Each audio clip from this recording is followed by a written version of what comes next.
To discuss the city's COVID efforts during the winter surge, we are going on the record with the new Manhattan Borough President Mark Levine. He's been outspoken about the need for more health safety measures.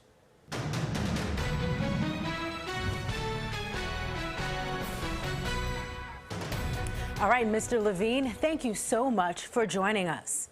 Thank you, Ayanna and Henry. Great to see you. Happy New Year. We saw a steep surge in COVID cases leading into the holidays, and a rise in hospitalizations we're now seeing is really startling many New Yorkers. What do folks at home need to do to protect themselves in this pretty precarious moment and protect the hospital system? Because remember, that applies to heart attack patients, appendix burst patients. This is bigger than just COVID.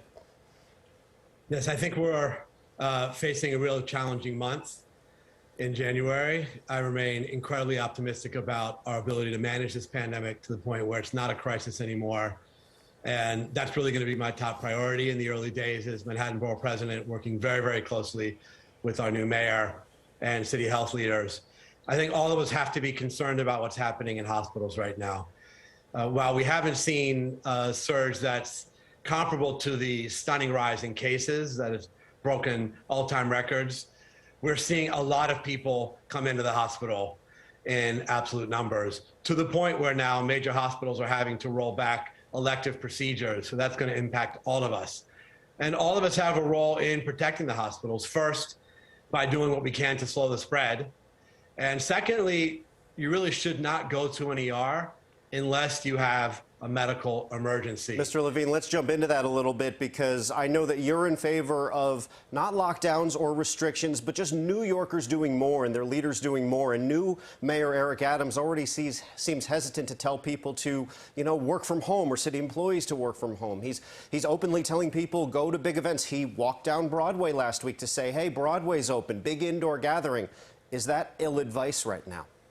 Well, I was gratified to see in his plan that he announced a few days ago, doubling down commitment to vaccine mandates, to mask mandates, to distributing free self-tests and high-quality masks. My own feeling is that because of the rapid spread of Omicron right now, that this is a time for New Yorkers to avoid large social gatherings. We have seen too much spread in those kinds of venues. And the worst thing for Broadway would be that this pandemic continues to rage out of control, because regardless of government mandates, it's going to make it impossible for them to function. So I do caution people to be careful now because of the high risk of a very transmissible variant. Have you talked to Mayor Adams at all about his new plans and gotten in his ear a little bit about some advice that you have?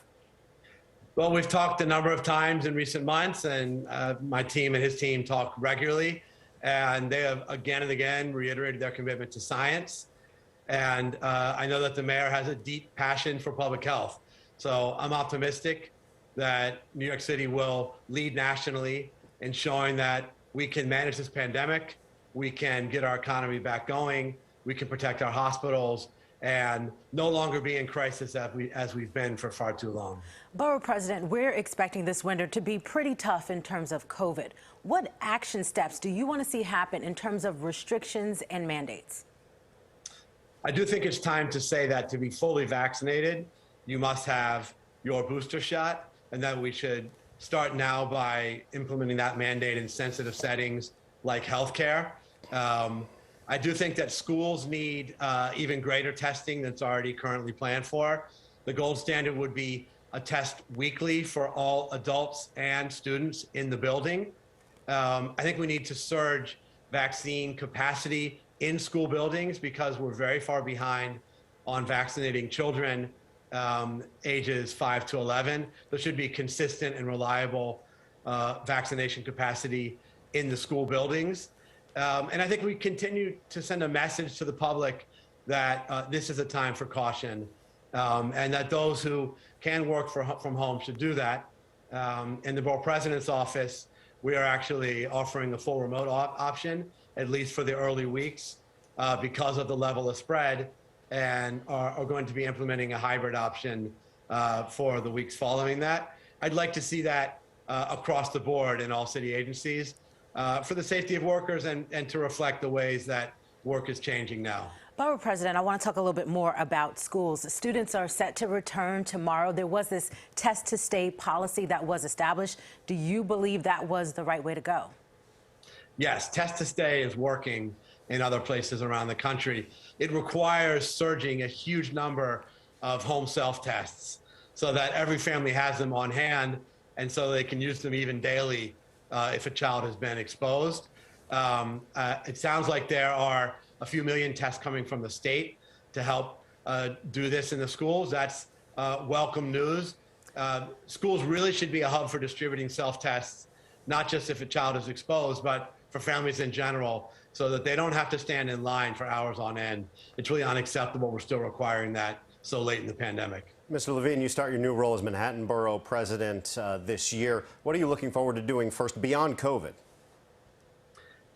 Look, we do need to pivot beyond COVID so that we can deal with the many underlying challenges that existed pre-pandemic, including saving our small businesses, which are struggling more than ever, ensuring we have a flourishing arts community, dealing with the generational challenge of climate change and climate justice, attacking the deep inequality that's been so revealed and exacerbated over the past year in every arena, from housing to employment to education.